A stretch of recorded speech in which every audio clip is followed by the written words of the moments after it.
Assalamualaikum warahmatullahi wabarakatuh, sahabat Air Movie. Melanjutkan dari episode sebelumnya, hari itu terlihat Aktemur yang berada di bawah pohon bersama kudanya. Dia berkata, "Menurutmu, dia akan datang?" "Tidak, aku melakukan kesalahan padanya.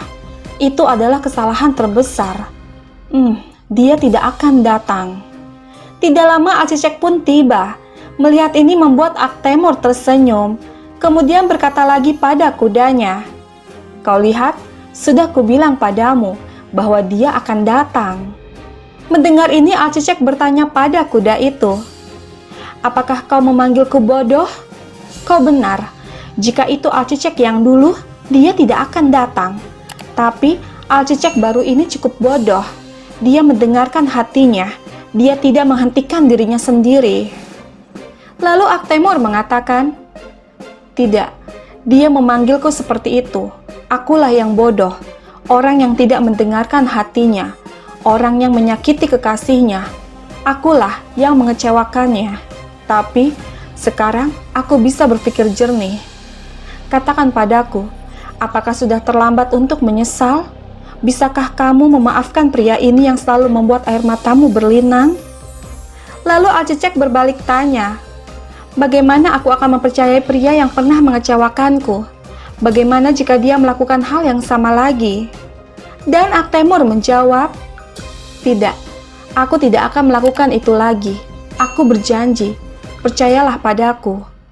Namun Acicek bertanya, "Bagaimana aku akan mempercayai kata-katamu?" Kemudian Aktemur berteriak mengatakan, "Aku bersumpah demi pohon ini, demi burung-burung, demi tanah, dan demi kekasihku, aku tidak akan pernah meninggalkanmu lagi, Acicek. Sekarang katakan padaku, apakah kamu memaafkanku?" Mendengar ini membuat Acicek terdiam sejenak, lalu menjawab, "Aku memaafkanmu, tapi ini terakhir kalinya." Kemudian mereka pun tersenyum. Malam pun tiba. Di Sogut, Ismihan berkata kepada Bayindir dan Afci, "Osman, aku tahu dia akan menyebabkan perang. Tapi apa yang kamu lakukan? Osman akan menyesal bahwa dia menolak tanganku, bahwa aku meminta bantuan ketika Naiman datang. Osman Bey berpikir bahwa para Bey mendukungnya dengan hal yang dia lakukan ini. Dia pikir para Bey menghormatinya, dan dia pikir dia menebusnya. Afci, kamu akan menulis surat untuk semua Bey. Kamu akan mengirim surat itu kepada mereka. Tidak ada yang akan membuat aliansi dengan Osman." Kemudian Afci pergi untuk menjalankan perintah. Lalu Ismihan berkata lagi, "Osman Bey akan menjadi sejarah dalam perjalanannya untuk mendirikan sebuah negara." Sementara itu, di kamp pengembara, Malhun berkata, "Beim, kami tahu bahwa kita sedang menghadapi banyak masalah. Ismihan di satu sisi, Mongol di sisi lain. Tapi, seketika Osman mengatakan, 'Tentu, kita berurusan dengan banyak masalah.' Lalu Bala mengatakan, 'Kami ingin melakukan sesuatu yang baik, Beim.' Mendengar ini Osman mengatakan, 'Aku tahu apa yang akan kamu katakan. Baiklah, katakan padaku, apakah Aktemur mencintainya?' Dan Aisyah menjawab, 'Ya, Aktemur mencintainya, Beim. Jika kau mengizinkan kami.' Seketika Aktemur datang memasuki tenda seraya berkata, 'Beim, Germianit dan Karasid Bey menghentikan perdagangan mereka dengan kita. Coba Nit membatasinya.' Mendengar ini Osman bertanya, 'Apakah perdagangan kita ada dengan mereka sehingga kita akan mendapatkan masalah saat mereka menghentikannya?' Aktemur, kemarilah, mari kita bicara pria dengan pria." Kemudian mereka pun pergi memasuki ruangan lain. Sahabat, kita beralih sejenak ke Kervanserai, wilayah Kopruhisar. Cerkuta yang sudah tiba di sana bersama Ulgen Hatun, singgah di sebuah rumah makan di penginapan para musafir. Di sana Ulgen berkata, "Apapun pekerjaan yang luar biasa, aku akan menjadi mata-mata. Kamu menyuruhku ikut, itu juga kesalahan untuk pergi jalan denganmu. Tetapi aku memberitahu Bala Hatun bahwa aku harus melakukan ini sendirian. Aku bilang bahwa Cerkutai akan menjadi penghalang bagiku. Lalu Cerkutai mengatakan, apakah begitu? Jika kamu tidak ikut denganku, dengan siapa kamu akan ikut? Dan Ulgen menjawab, siapapun bisa ikut kecuali kamu. Tapi mereka bersikeras agar aku pergi bersamamu. Aku tidak tahu mengapa. Kemudian Cerkutai melihat 2 orang pelayan, lalu berkata, aku menemukannya. Aku benar-benar menemukannya. Mendengar ini Ulgen bertanya, siapa? Katakan padaku, apa yang kamu temukan? Dan Cerkutai menjawab, aku menemukan apa yang aku cari. Mendengar ini membuat Ulgen Hatun semakin bingung. Sahabat kita kembali lagi ke Osman.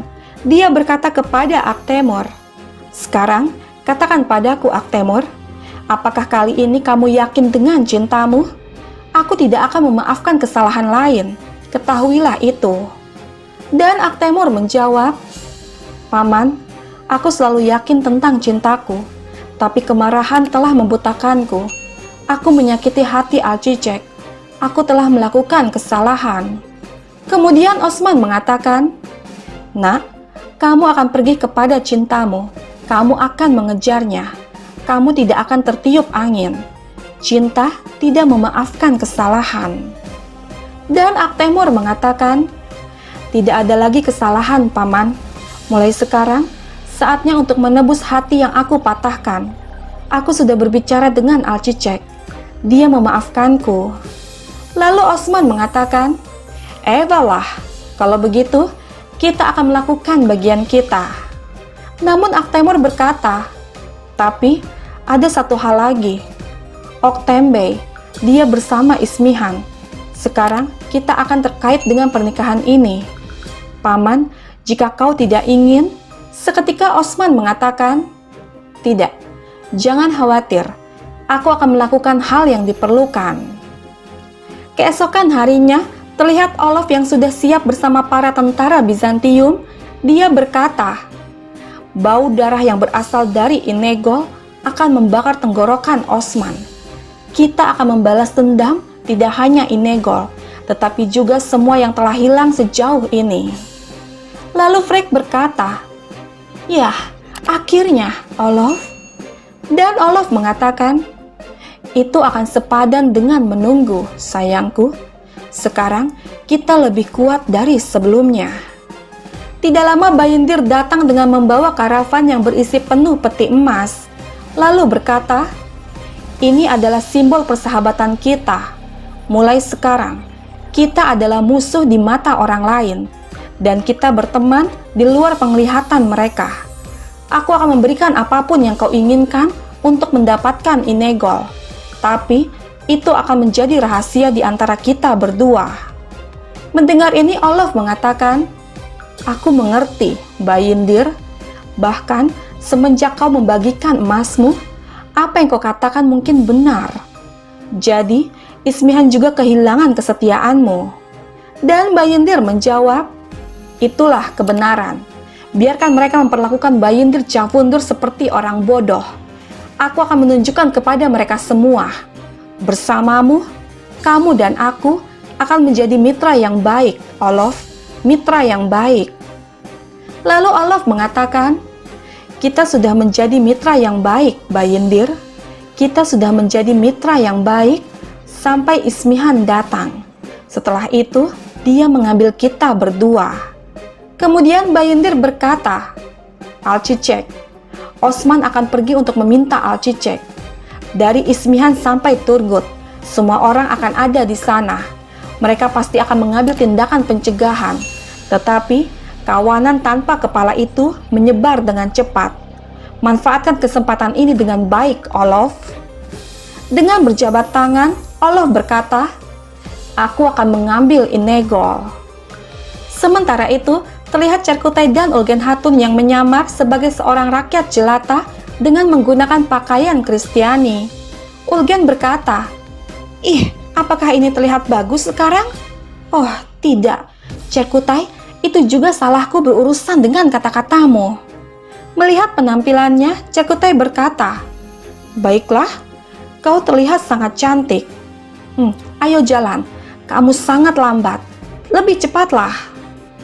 Lalu Ulgen mengatakan, biarkan kata yang baik keluar dari mulutmu. Kakiku kesakitan. Mengapa kita meninggalkan kuda dan berjalan kaki? Mulutmu itu hanya makan. Hei, aku berbicara denganmu. Kemana kita pergi?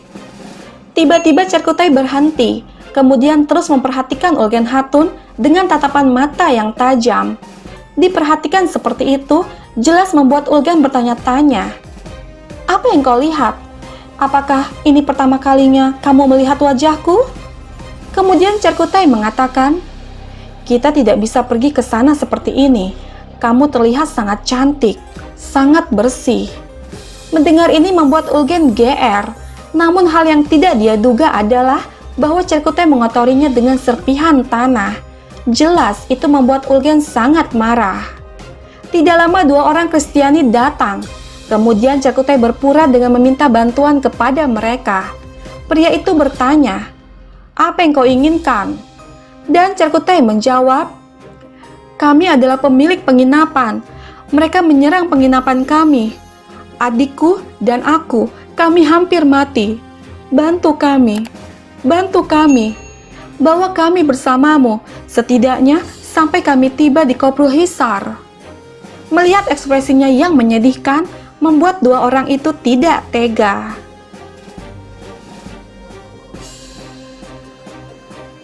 Sahabat, bergabunglah terus bersama kami untuk mengetahui kisah selanjutnya.